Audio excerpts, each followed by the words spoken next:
Кочани во моментов се наоѓа во градовите со многу високо ниво на загаденост на воздухот, веднаш по Скопје и Тетово.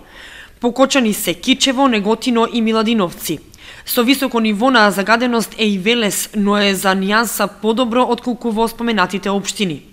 Од Центарот за јавно здравје во Кочани информираа дека тука такви мерења и испитувања на загаденост на воздухот не се извршуваат, па податоците се само на ниво на град Скопје, од каде што поради алармантноста на ситуацијата, нарушениот квалитет на амбиентниот воздух и надминување на граничните вредности на партикуларните честички, излегоа со препораки до граѓаните.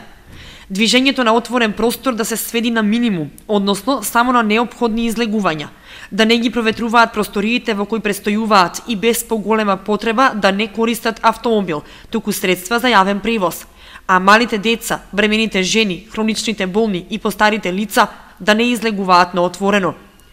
Исто така се препорачува да не се користат уреди за затоплување на просториите и при затоплување на домовите да не се користат недефинирани горива и отпадни материи. За возачите препораките се да се почитува сообраќајната сигнализација за движење низ градот. Со почитување на наредените мерки и препораки ќе се даде личен придонес за подобар квалитет на воздухот, што е заедничка потреба и цел на сите.